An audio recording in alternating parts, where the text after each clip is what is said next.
Welcome back, everyone. Today's learning target is I can find the slope of a line. So you may ask, what is the slope of a line? Well, a slope of a line is the rate of change of y for every 1x. You'll remember we talked a lot about patterns over the past week, and there were some patterns where you added and subtracted the same numbers every time, and there were some things that while there were patterns, you added or subtracted different numbers every time, and those weren't the types of patterns we were looking for.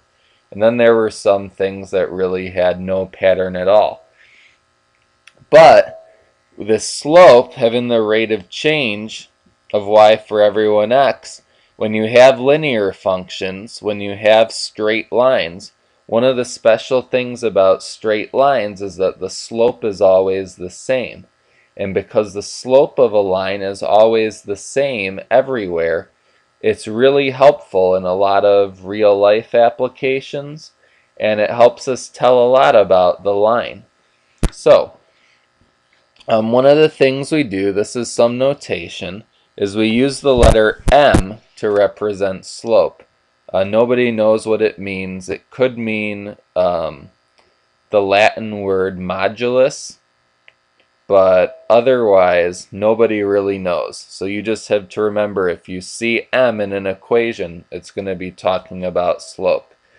So let's take a look at a couple examples of how this definition looks, this rate of change of y for every 1x. So if I have a slope of 5, or in other words a slope of 5 over 1, what it means is that y increases by 5 as x increases by 1. That's y increases by 5 as x increases by 1. And again, with the slope and the rate of change, the main thing we're interested in is how much does y increase or decrease as x increases by 1. Okay, let's take a look at another one. Here we have a slope of negative 4/5, and because my slope is negative, that means y is going to be decreasing every time x increases by 1.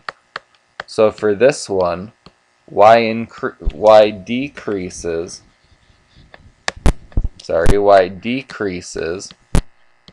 by 4/5 as x increases by 1.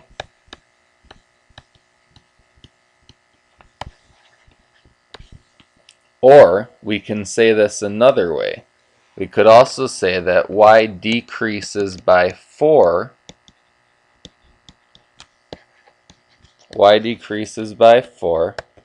every time x increases by 5. This second representation will be a little more useful, especially when we go to graph lines later. But the main thing to remember is x is increasing. A positive slope means the y is increasing. Negative slope means the y is decreasing. So that takes us to our types of slope. And there are 4 types of slope. Slope can be positive, it can be negative, it can be 0, or it can be undefined. So for positive slope, that means as x increases, y is also going to increase. So you're going to have something that looks like this, and the line's going to rise from left to right.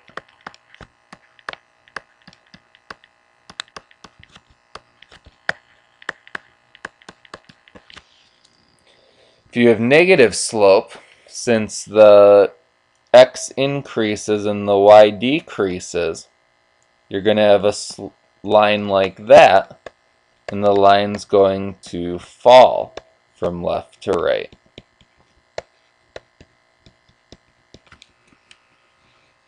We can represent both of these, talking about the x's and y's as well. So this one, x increases and y increases. This one, x increases, y decreases. Then we have two special types of slope. One type of slope is zero slope. Zero slope is a flat line, so it's going to be horizontal. And for zero slope, as x increases, y stays the same. So y is not going to change at all. It's going to stay the same. Zero slope will always look like 0 over a number, because as x is increasing by some number, the y is not going to change. Now, undefined slope is when you have a vertical line, and for a vertical line, you'll notice that the x stays the same while the y increases. And the reason this is undefined, the x is staying the same, so 0 is going to be on the bottom, x is going to increase by 0. There'll be a number on top. When you divide by 0, it's undefined. You can't do it. Chuck Norris is the only person who can divide by 0. But otherwise, it can't be done. It's going to be undefined.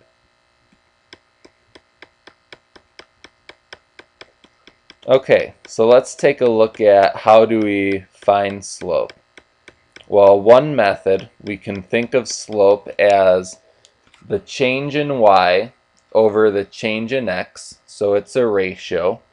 The other way we can think of it is a ratio of the rise to the run. Rise will be how far up and down. Run will be how far we go to the right. And one note we want to make, we always want to run to the right. If you don't follow this rule, it's really easy to get confused with which way you go with your y's. If you remember that you always run to the right, then all you have to worry about with your y's is whether you go up or down in increase or decrease. So, let's find the slope of the line between some of these sets of points. First one we're going to do is 3, 6, and 1, -2. So let's start by putting these points on a graph so we can take a look at where they'll be. So here's 3, 6. I'm plotting right now. And 1, -2. I'm going to change my color. So what you'll notice, again, we want the change in y first, or the rise. So I'm going to go left to right. And since I'm going left to right, I'm going to start at this point. I'm going to go up, and we're going to count 1, 2, 3, 4, 5, 6, 7, 8. So I'm going to go 8 up. Then I'm going to go 1, 2 to the right. So using our rise over run, my change in y's is 8. My change in x's is 2. So 8 divided by 2, that reduces to 4. And so 4 is my slope. So again, we found, reading left to right, we found how much we changed our y, we found how much we changed our x, and then we just divided the change in y by the change in x, and that number gives us our slope. Alright, let's take a look at the second one. So 3, 4, and then -5, 8.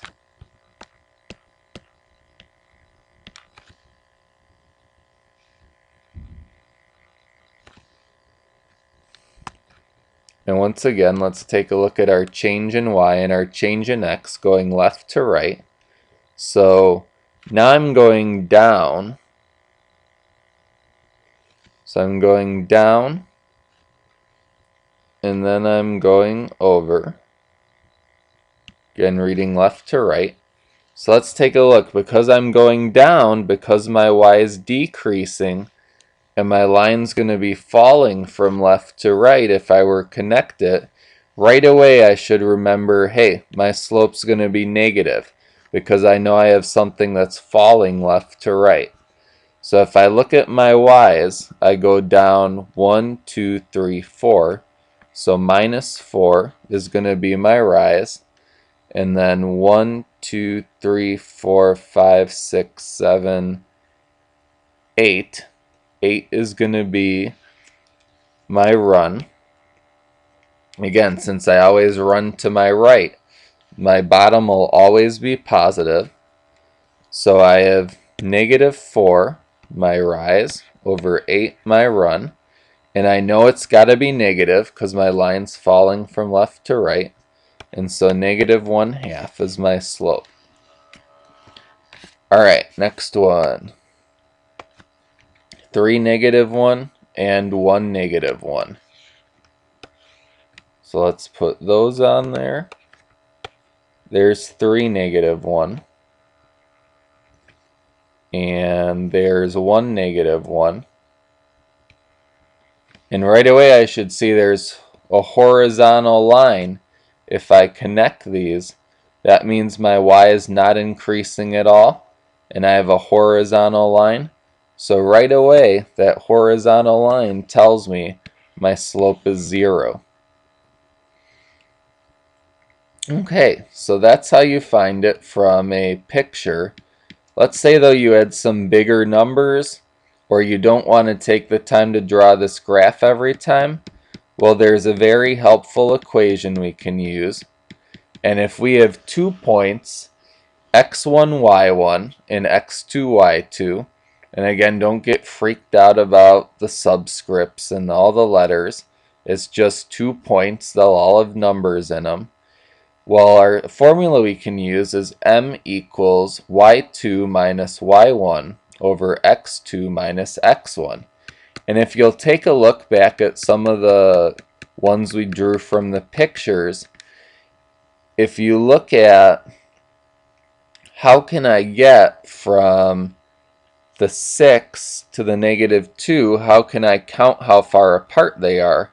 Well, if I just subtract 6 minus -2, or in other words 6 plus 2, that's going to give me 8. And if I subtract 3 minus the 1, that's going to give me the 2. So by subtraction, I can find how far apart the points are vertically and horizontally, and that's how I can find my change in y and my change in x. So let's do some of these this way. We're going to first find the slope of the line between the points 2, 7 and 240. And so it might be helpful if you're going to use this formula, label x1 and y1, label x2 and y2, and now let's plug it into our equation. So m equals y2 is 40, y1 is 7, x2 is 2, and x1 is 2. So I get 33 on top and 0 on the bottom. And again, Chuck Norris isn't here, so 33 divided by 0 can't be done. So we have an undefined slope. Alright, second one, we have -16(1) and -27. Again, let's label x1, y1, x2, y2. And let's go ahead and let's do our subtraction to find our change in y. So 7 minus 1. And then my change in x, that's going to be negative 20 minus negative 16. So what's really going to happen is it's going to end up being negative 20 plus 16, because subtracting a negative makes it addition. So 7 minus 1 is 6. Negative 20 plus 16 is negative 4. And so when I reduce the fraction, I get a slope of negative 3/2.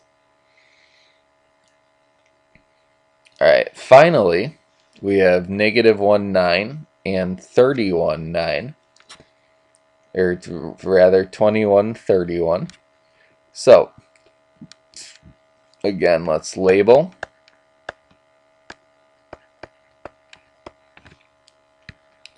(31) y2 minus 9 y1 over 21, that's x2, minus negative 1, that's x1, minus the negative, we'll change it to a plus.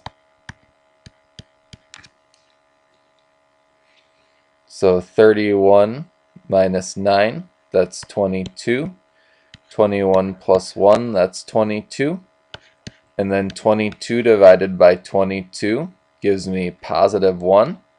And positive 1 is my slope.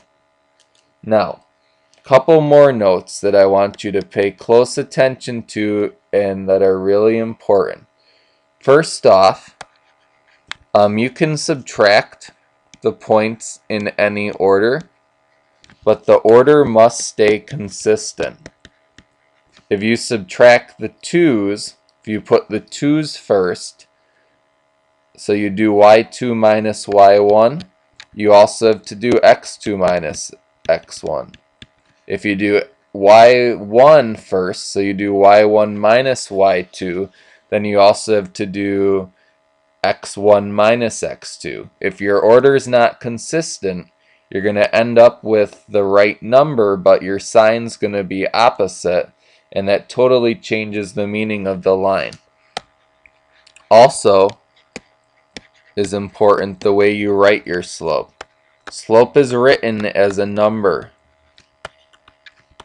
Okay, slope is a number that tells you how much the y changes for every increase in x. Like this one,